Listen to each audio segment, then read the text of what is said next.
PJ, my man, you're a legend. I want people to hear exactly how you're a legend from you. So all I'm going to ask is, what is your story? What is my story? Let's start off, I guess, super high level. Thank you so much for having me on the show today. I've been following, CGI for a bit, and huge fan of what you're doing in this space. There's not a lot of crypto gaming podcasts, so man, cool to be here, kind of at in the start a bit with you. So thank you for having me on. My name's PJ Accetturo, or in Italian, Accetturo, and I've been, first and foremost, a gamer for 25 plus years. I'm 32 now, and it is so exciting to now see the developments. And so part of my journey now, how I'm creating crypto games and creating a esports sort of crypto movie, is my background as a YouTuber and growing a YouTube channel from 0 subscribers to 1 million subscribers within 6 months. And that was about 2 years ago or so. Long story short, my dad is a guy named VoiceOver Pete, and he became a big meme on YouTube. He's like, one of the oldest guys on YouTube. And, who makes YouTube videos with their dad? Like, cool people do. Cool. I guess so. It's funny because we always told him when we were younger, like, Dad, you would be the craziest. Like, we just always made funny videos with him. And then it wasn't until like I'm like 30 years old making videos with my dad, and he's like teaching me what kids are doing these days. He's owning me in Fortnite, and we just made a ton of fun content. We got to make content with PewDiePie. Got to make content with a guy named Moist Critical. We did like a Hot Ones kind of style thing with him, and just had an absolute blast. And that's been my journey over the last 20 years, I guess, a storyteller. So is just telling stories that matter, and really trying to, traveling the world, living in Australia, living in West Africa, living on a hospital ship, telling stories with National Geographic, Discovery Channel. I've always been sort of a storyteller at heart, starting with photos and then documentaries, and then now, into Hollywood productions and stuff like that. So anyway, it's been a crazy journey, but here we are into the cryptoverse, and it's just so fun to be so early.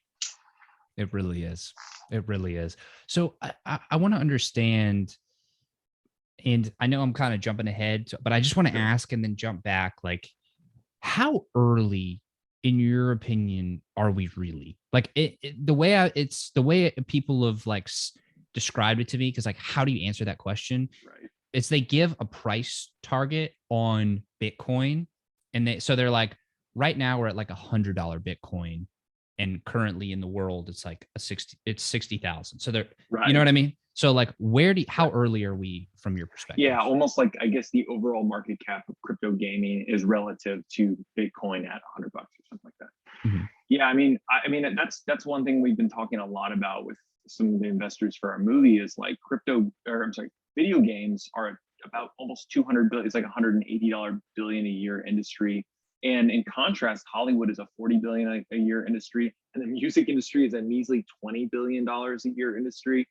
And so gaming is a significant multiple more than pretty much any other entertainment genre in the world right now. And now, I've got it's so funny. I have a whole deck that gets real nerdy on the financial data of, games like CryptoPunks this year alone has, done about I think $1 billion in sales. Bored Ape Yacht Club has done 500 million in sales. Axie's Infinity has done $2 billion in sales since they launched in 2018-ish. And so we're seeing a lot of obviously mass market adoption on the NFT space, because earlier this year was the year of NFTs. And I think we'll reckon that 2022 is going to be the year of crypto gaming, right? So I don't know, again, let's just use, for example, we've got a $20 billion or $200 billion industry with the gaming industry that'll be in, a year or so. How much is crypto gaming going to get up to that, surpass that? And I think really it is going to surpass that. And the reason why for it is because when I was young and played World of Warcraft, like the degenerate kid I was lazy and, would make money elsewhere. So I didn't want to grind for all these hours. And so I would pay I don't know if this is legal and like indemnifying. Maybe there's a statute of limitations on repaying Chinese farmers for gold, but like, you know, we worked with an overseas gold farming, you know, service or whatever, and bought gold. And so that actually is a really good use case of where crypto gaming, of course, is headed for the future, where it's like there are going to be people who have time to grind sort of these in-game economies and currencies, just like we're seeing with Axie Infinity in the Philippines right now. And there's going to be people who, you know, don't want to trade time for dollars, and they just want to use their time effectively when they're playing games. And I think that's going to be a massive economy, honestly, for the developing world, is like what's happening. So it's really exciting. I mean, I'd love to get into like the economic ramifications, because that's something that's not talked about, is like, actually, what's the economic impact for cryptocurrency gaming disrupting, you know, like for instance, in the Philippines, like it's like 20 or 30% of workforces in specific cities are like severely impacted by the fact that they can make, you know, 2 to 10x what they could selling, you know, as a street vendor or something like that, and now playing on a game. So anyway, it's crazy. I'd love to talk more about it. Yeah. And I know it's a hard question. Like, how do you actually put a value on it? But, you know, I just want to keep like, I want to bang the table and just keep like ringing the bell of, if you're thinking about crypto gaming, you're a developer, you're a gamer, you're a builder, you're an entrepreneur, you're an investor, whoever the hell you are, you can find a way in, and you're so early that Right. like everything around us in the world is going to be recreated in the metaverse. It's going to, and like crypto gaming is is like a slice of it, or it's a term that is also kind of synonymous with the metaverse and blockchain gaming. Like they all mean the same thing, but it's basically everything around us is recreated digitally, and then we are recreated digitally, and then we all do stuff there. So it's like, Yeah. yeah, I'm sorry, go ahead. No, I mean, that's really insightful. Like, man, we're so freaking early. We're in the cave. I heard this. They said we're in the cave painting stages in the grand scheme of like communications when it comes to NFTs, when it comes to crypto gaming. Like, we're just cavemen, like blindly smearing crap on the walls, you know? And having a hell of a fun time And doing having it. a blast at it, man. So yeah, so let's dive into specifics. I want to now hop back to your story and what you're doing. So you got into media, you're doing YouTube, you crushed it there. How did you really get into crypto, and then the world of crypto gaming in the metaverse? Now you're doing a monstrously cool film project. Like, how did that all happen? What were the specifics of that story? Yeah. I guess trying to think. I think we did the YouTube channel because it was just something fun to do with my dad. Like, he's always been such a great actor and whatnot. And I told him, hey, you should join Fiverr. And then he became an actor on Fiverr. And then I said, hey, we should do a YouTube channel. And, you know, just kind of one thing led to another, and we got lucky and we pivoted. You know, I've learned that like when trying to make things go viral, it's a mixture of like overnight success that was 10 years in the making, right? Exactly. And the illusion of overnight success. And some things, you know, you can't always control virality unless you're Mr. Beast, but you can position yourself in a way that like becomes almost like a magnetic attractor for things to go well. And it's not like we have it down to a recipe, but yeah, we got really fortunate, and you know, we caught some trends and we grew pretty fast to 1 million subscribers. But the whole time we were working with all these other YouTubers, and I'm a big Rocket League player, and so I was just asking them like, why hasn't anyone made, you know, like a big battle royale movie in the esports space? Like, that's, you know, we've seen Hunger Games, we've seen now kind of Squid Games, but there was this big lack in the market of sort of like, almost, it's funny I say it, as a modern Hunger Games. You know, it's like, that's how old we are now. It's like, but it's true, you know, like, because there was battle royale that came out in essentially 2000, and then Hunger Games in about 2010, and now 10 years later, it's kind of like there's a gap in the market for another reiteration of that with a new kind of genre, and that's where Battle Island was born. You know, I mean, long story short, the concept for the movie is It's about a near future reality at which we're going from virtual reality to more neural reality. And like Sword Art Online, almost, there's some dangers inherently when you're connecting the brainstem into a video interface. And so also like Sword Art Online, it's this big tournament, the first world tournament ever. And unfortunately, the main character, who's kind of this seminal underdog kind of character, never amounted to much before, but he's just always a gamer and grind.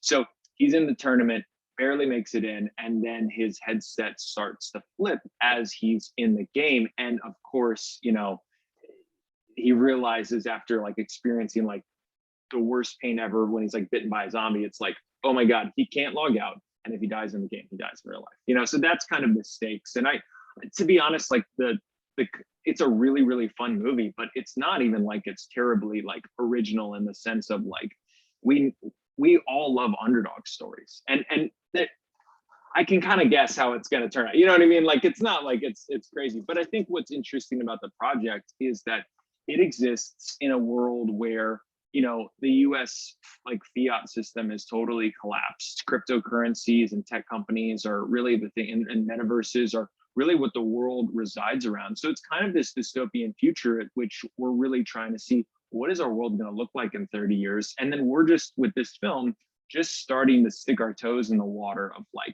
what gaming will look like 30 years from now, what the world will look like. And then, the Battle Island it becomes its own metaverse and franchise. To the movie's just a first stepping point. We're already working on a video game. We're already working on some other offshoot comic book, TV series, et cetera, et cetera. So we're excited, and we're really hoping to be first in the market to kind of almost be like a Star Wars, the new Star Wars franchise of the metaverse, or one of.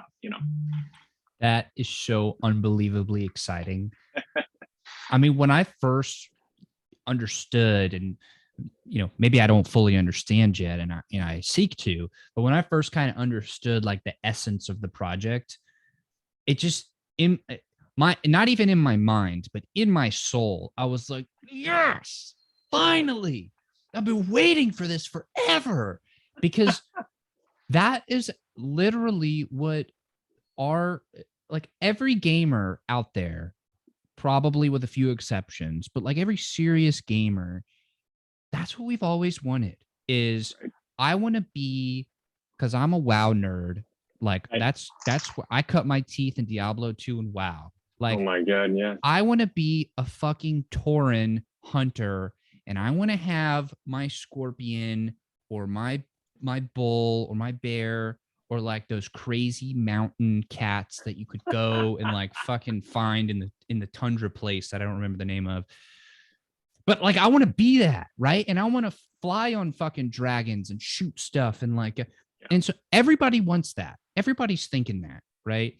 And now we finally have the technology to actually create this, and the implications of that, we have no idea.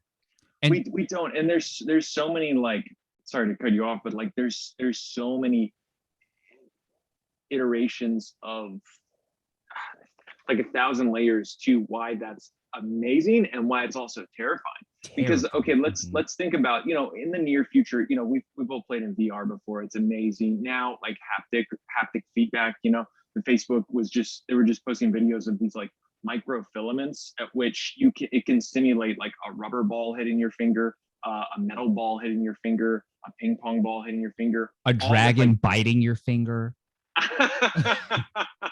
A dragon farting in your face.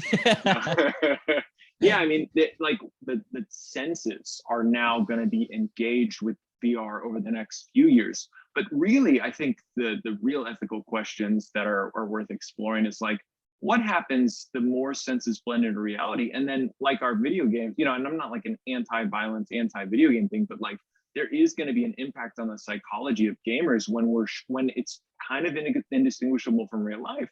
And then there's like heavily violent aspects of the game where we're just killing other people, gamers, things, and it feels real. And again, I'm not like an alarmist boomer or something like that. I don't know. It's like, it's not just exciting territory. We have to figure out how to like go forward, but be conscious and aware of that as we create it, especially for us as creators of these, universes. Oh, dude, I I think about this literally all the time. Like this is the question. Is like, how do Mhm. we go about doing it and getting to this spot without completely destroying ourselves? Because Yeah. think about like I think about this one specific use case, right? What happens? Well, actually, I got two for you. One of them that's a little silly in nature, but I mean, think about it. When you can have complete sensory immersion, think about how almost every person on the planet, like just from a pleasure perspective, right? Think about sex. People can go in, they can spawn this random like computer and they can partake in, you know, pleasurable Simulated. Yeah. exploitations, Hmm. right? And so, like, what happens if somebody just stays there forever and just wants to continuously experience that? And then they literally sit there and keep doing that and they lose themselves in that. Like, you could literally have every guy on the planet going in there because for obvious reasons and then never coming out. Like, Yeah. This shows the title of this video, like e-brothels in the future. yeah. It's gonna exist. It's gonna Right. exist. Right. And we're already kind of experiencing that, like, as a cultural phenomenon where, like, sex is commodified, not on a financial level, but just on a Tinder level. Like, Yeah. it's kind of easy. And I mean, thank God I've been married for, like, 7 years and didn't have that easy access to, like, Right. hookups at the touch of a button.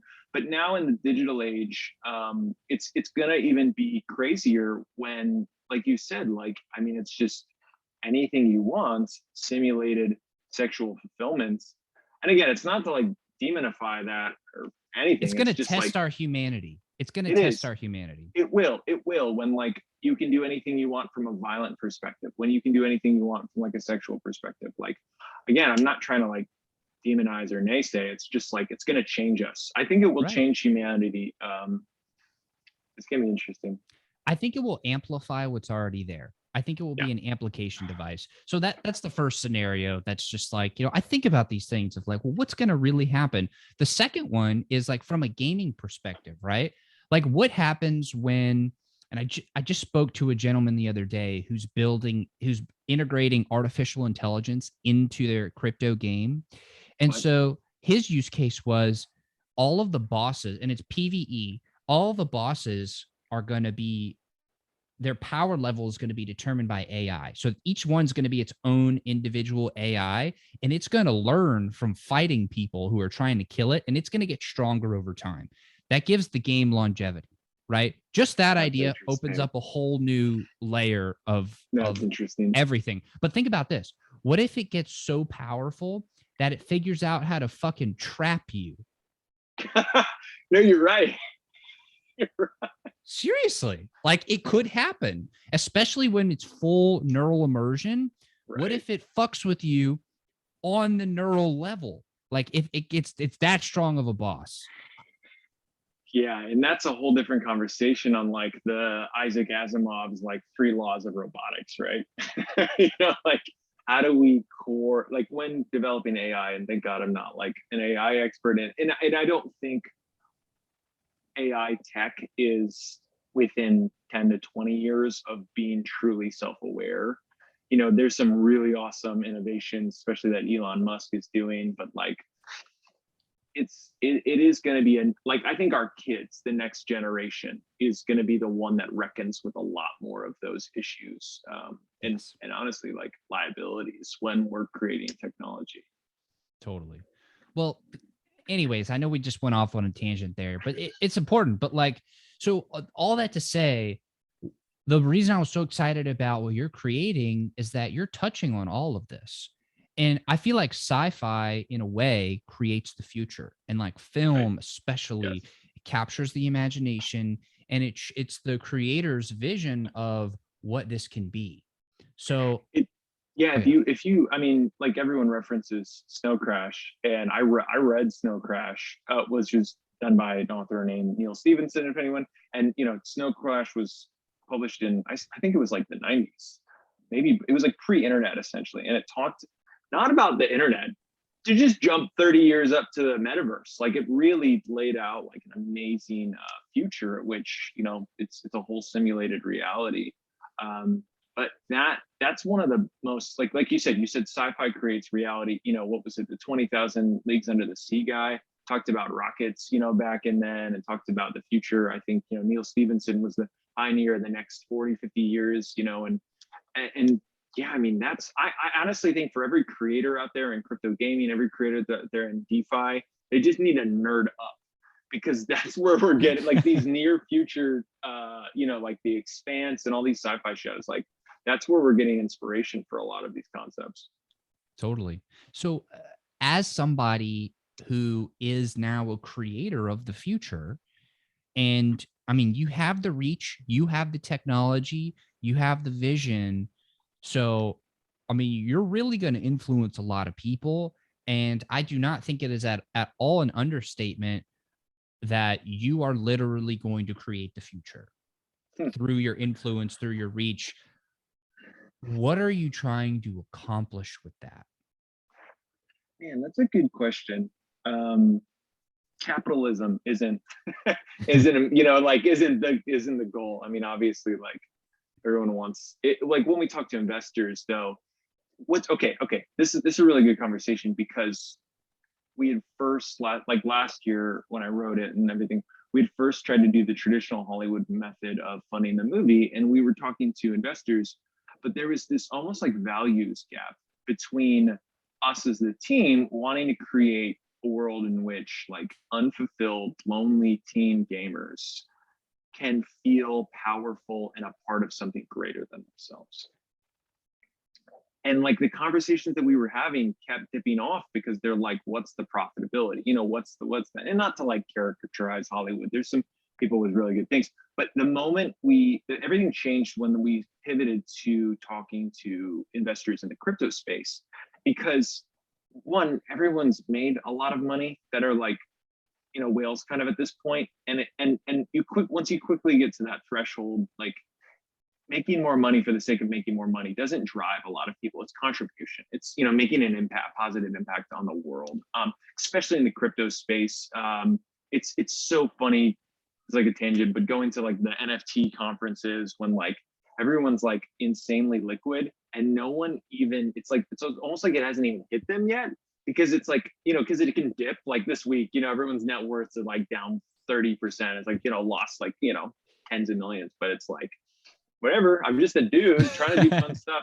But that's what the conversations we're having, and that's what we're all really just trying to be about, is like creating a world in which people are seen, valued, and their shared purpose, honestly, in video games. Because like, we grew up with sports teams giving us purpose and teamwork and camaraderie, and we've experienced that to some degree with sports, like with gaming. But you know, when those two things merge, when it feels like a physical contact sport, playing World of Warcraft or whatever with your friends, that's when like life lessons are born. That's when, you know, like sacrificing yourself to save your friends and it actually cost you something like that. I mean, I get excited about that.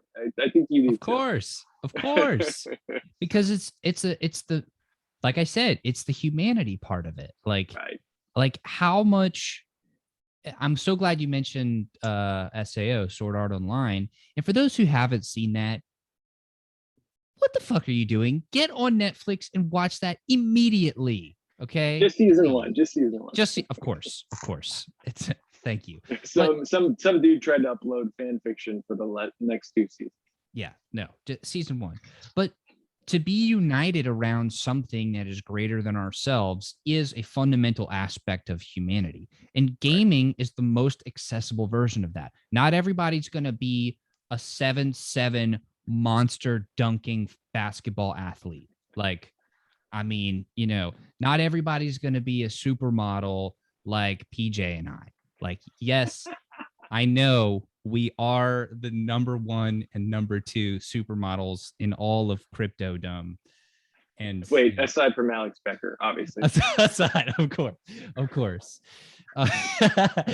But you know, it gives us all, in my opinion, the same starting point. It is the great equalizer, because in a video game, we all start from the same place and we can all achieve whatever we want to achieve. So like you're totally right. It brings us together and it gives us the ability to be whoever we want to be, and it gives us purpose. And it might be a video game, but it's the community that you find who also shares that same sense of purpose. Like that's where the real magic is.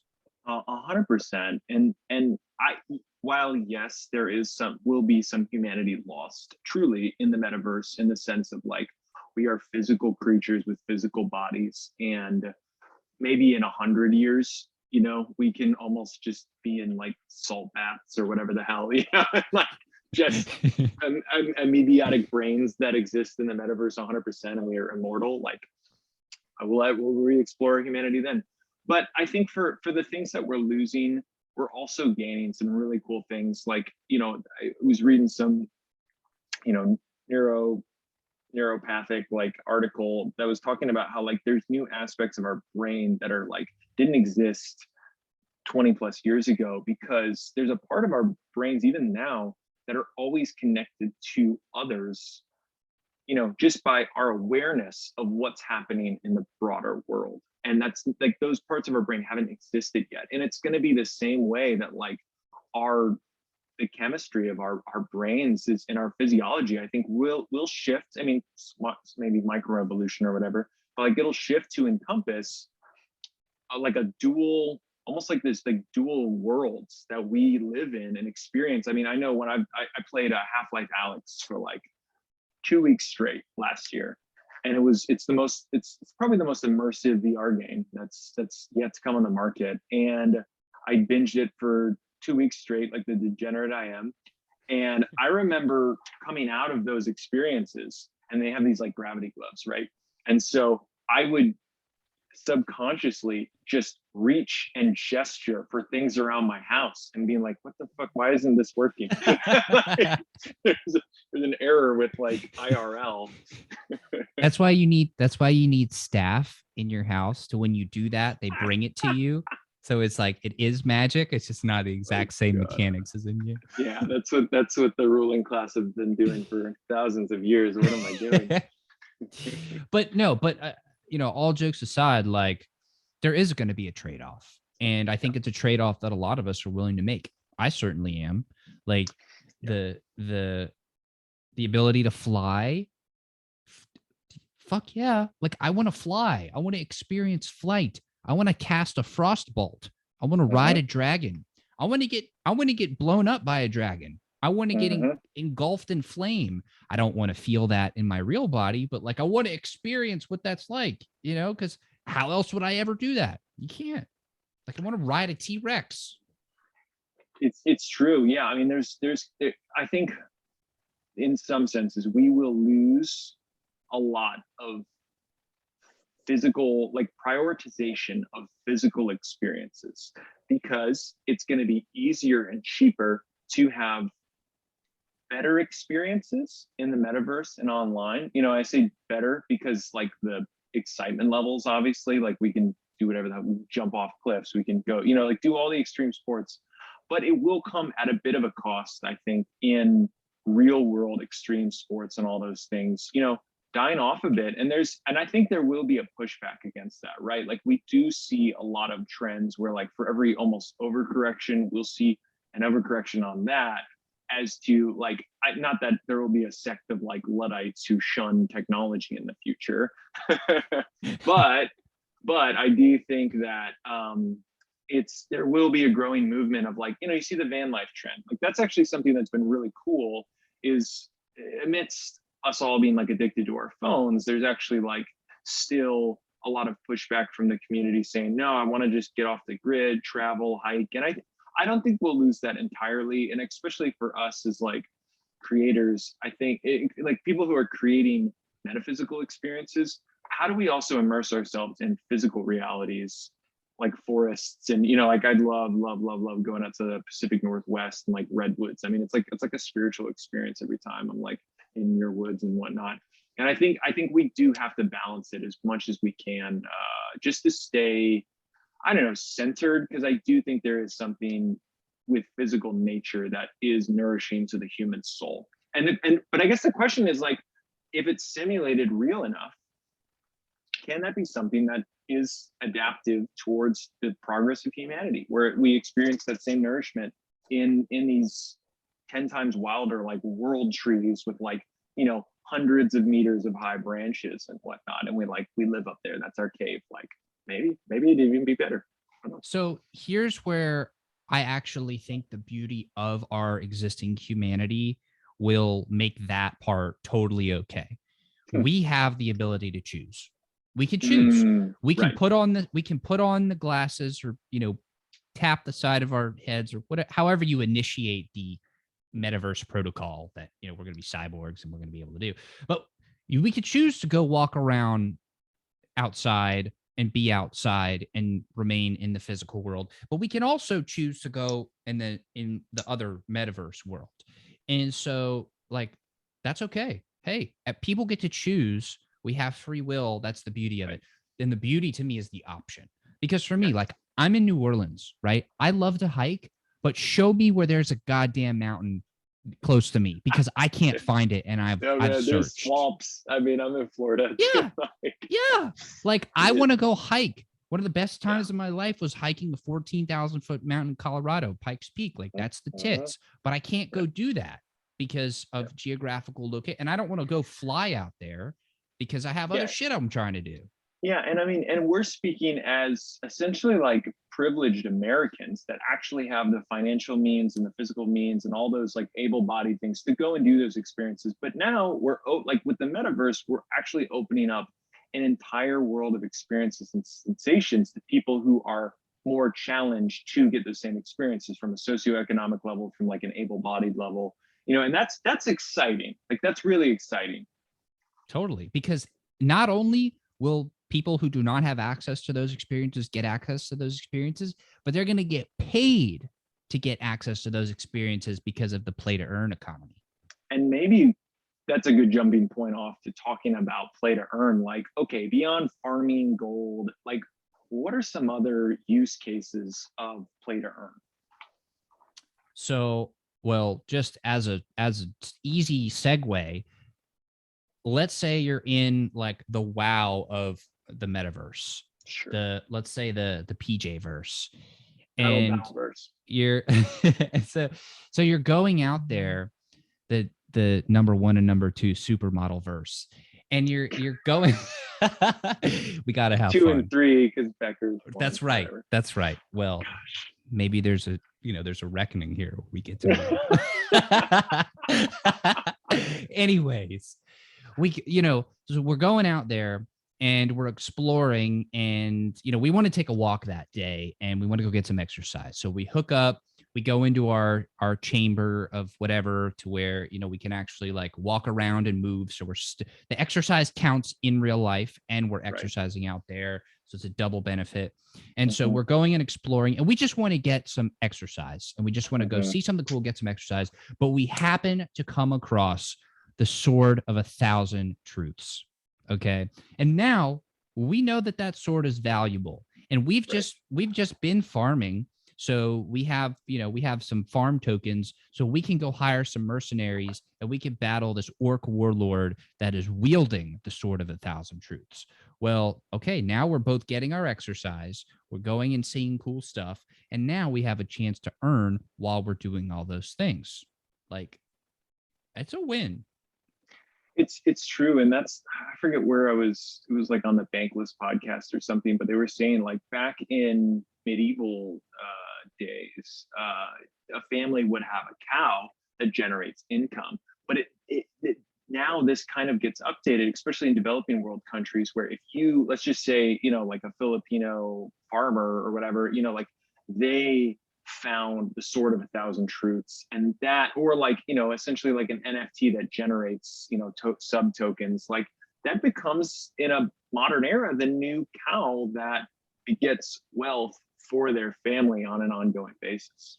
Exactly. And it's life-changing for people that are, it's life-changing for people in the US, but imagine how much more life-changing it is for people outside of the United States. 100%. And then, okay, now a good segue of how disruptive crypto gaming will be for the global ecosystem. for the Totally. global economy. It's going to be so, and that's why I think we are young in where we're at, is because one, there's only like 5 playable crypto games. Like there's actually not a massive list of like playable games. And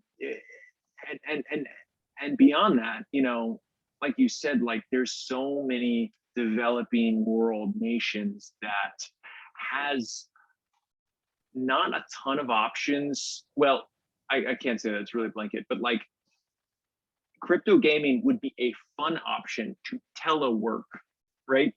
Totally. And we're seeing that with Axie's Infinity. And so I guess now it's like, man, I mean, God, like you want to talk about the games that are gonna grow the biggest. It's the games that are gonna have the biggest play to earn economies to capitalize on the, like what again, I don't know the world economics, but I want to say that like 40% of the world makes less than $5 a day or something like that.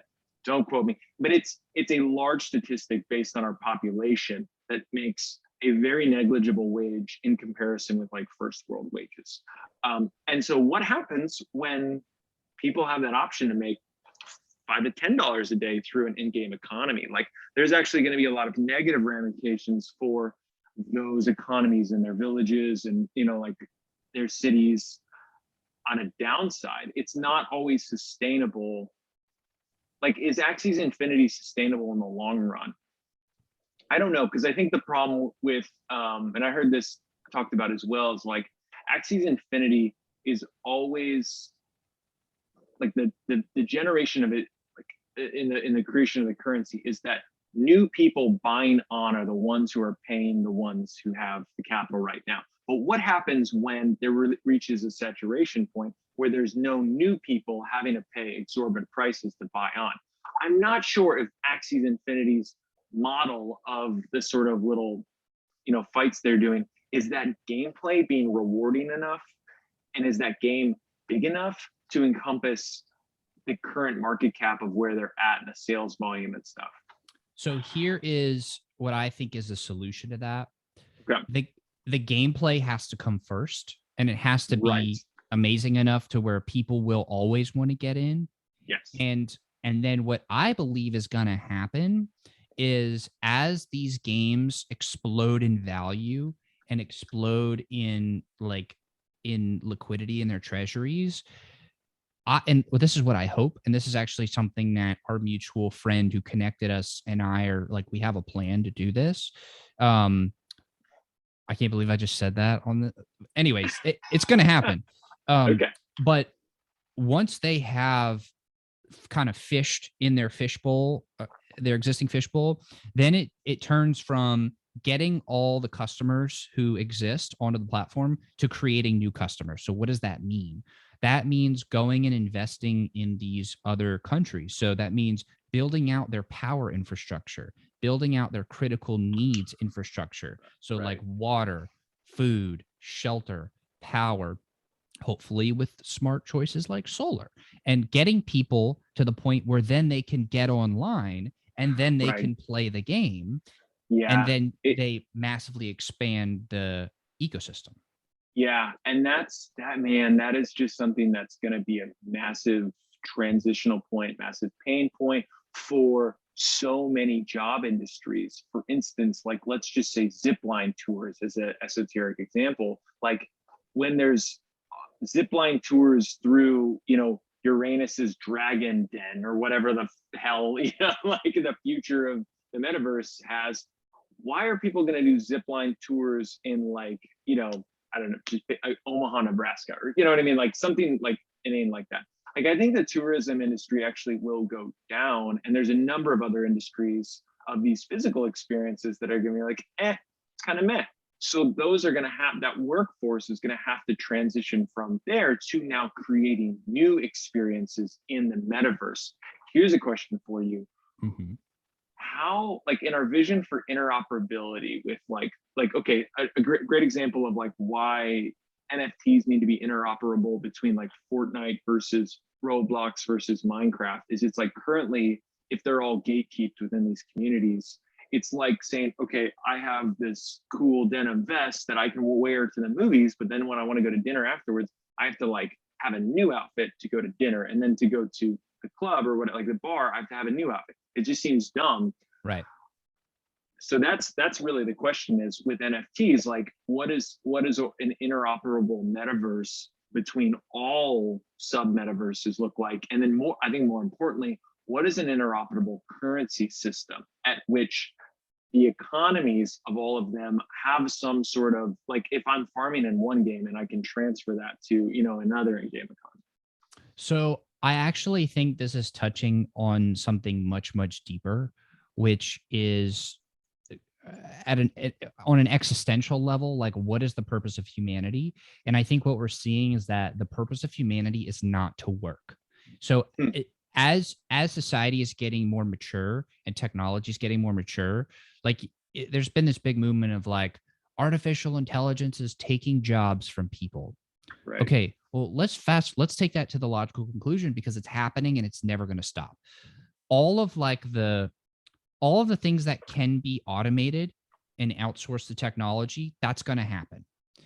As a result of that, the cost of all things should go down, unless, of course, you have dumbass people who are controlling fiat that are causing inflation, as we're seeing right now. So yeah, or like hyper late stage capitalism that is like super monopolistic on specific resources, like power. Right, but in a optimistic place, eventually everybody's basic necessities are going to be covered, so that human beings have the option of whether or not they want to work or not. And so at that level, where are they going to go? What are they going to, maybe they still have to work, but the jobs that are like the manual labor, those are gone. Machines are doing that. So they have to go work in the metaverse. That is the only place that they can go. And at that point, everything must be fluid. They have to be able to go from game to game to game to game to game, because maybe they have a 10 o'clock shift in this game and a 12 o'clock shift in that one. As they're grinding out in this game, they just slayed the dragon of 10,000 fireballs. And so now they take that loot and they just powered up themselves. And then they are going to go to the next game. And now they're more powerful in that game. And it has to become that, because that's where everybody's going to go, because machines are going to take care of like the basic stuff. Yeah, I mean, I'm trying to think, like, what will jobs look like in the metaverse, where like you can opt out of a modern job? So for instance, like therapy is probably a low-hanging fruit. I see a therapist on Zoom right now. Why wouldn't they just now pivot to being a therapist in the metaverse? It's meaningful, it's fulfilling work.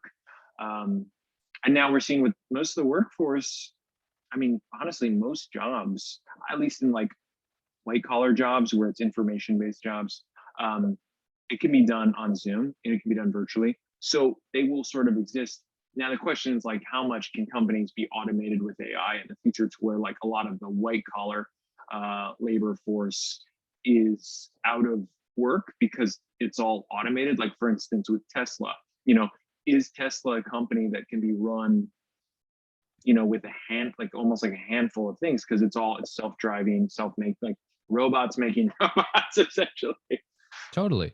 Well, I think the logical conclusion is everything. And then you bring space into the equation. So then you move all of like construction, all of like resource mining, all of like heavy industry off of the planet, off of the earth. And you just keep the planet for living, and for, you just have people and you have nature, and then it becomes really, really nice. So I know we're running out of time here. I just kind of want to jump back to you and the movie. First of all, I just want to say, like, I'm so excited to see what it becomes, and I feel like what you're doing is so important to the world, and I'm so glad that it's you that's doing it. So thank you very much for actually like putting in the work and the time and effort to do that, because it's much needed. What is your vision of the impact of your work, like what is your goal with it? What do you want to accomplish? Hmm. And that's such a good question. And I love that over like timeline and scope and like, how big do you want it to be? Because I think those are all easy and like I said, like gut check, like capitalistic ways of thinking. But I think we're wanting to capture the imagination of a new generation. For instance, like Star Wars was that for us. Any kind of Gen X before us too. Like it it it made us believe as kids that we could be anything. And now Marvel has kind of taken up the mantle to be that. It's like a new generation. But there's going to be a generation after that it's like, what can I be in the metaverse? And I'm not saying we'll be the first or the biggest by any means, but we just want to like continue to pass that stewardship of like, you can be anything you want to be and you're valued, and we want you to be here to be with your friends and create like whatever you want to do in an awesome way that like it's just, we're pumped about it. I love it. I love it. So I know for sure everybody's going to want to get involved. Some people are going to want to invest in the project. Some people want to be going to want to be part of the community, and everybody's going to want to know the split fucking second that they can watch or like exist Yeah, in this thing. I'll give you the tentative roadmap that we have as is. We're looking to launch, and I'll be as vague as possible, so I'm not like legally indemnified if we don't hit these targets. Well, I was mostly just asking like, where can people go? Yeah, just if people want to look up, go to battleislandmovie.com. And if you want to get in touch with us, we're always looking to talk with. We have some investors so far. We're looking to partner with some more. The current plan though is to do a big NFT launch around Q2 of next year, so that the public can then be a part of the project and get access to our community. We should do, when we get a little more things fleshed out, I would love to do a second episode to talk about like the world we're building within VR, and how instead of hanging out on Discord channel, we're able to hang out in the metaverse, even in early Anytime. next year. Yeah, Anytime. and anyway, so we're gonna have some really cool things. But if you want to connect in the meantime, following the project, follow me on Twitter. I think it's just my name, PJ Accetturo, ACCETTURO, and then follow me on whatever other socials, Instagram, and check us out. Hit me up. My DMs are open. Thank you for having me on today. Dude, PJ, you're the man. This is why I don't like to do big, extraordinary introductions, because there's no way I could have captured how fucking awesome you are and what you're building. So again, like, I'm just so glad that you're doing this. Yeah, seriously, like you struck a chord in my heartstrings, and I know that it's going to just completely change the game and fire up people's imaginations and make everybody feel like a kid again. So I'm excited. Well said. Thank you so much for having me on, Ben. CGI is one of the hottest podcasts in the cryptoverse, in my opinion. So make sure everyone rates and subscribes if you're listening to this. Thank you for having me on today, man. Look forward to chatting more with you soon. You're the man. Congratulations on moving up to #1 supermodel on the internet. So Becker's gonna be gotta fight Becker to the death. Oh, you're awesome, man. Thanks for coming on the show. Thanks everybody for watching and listening. Game on. I will see y'all on the next episode. Bye.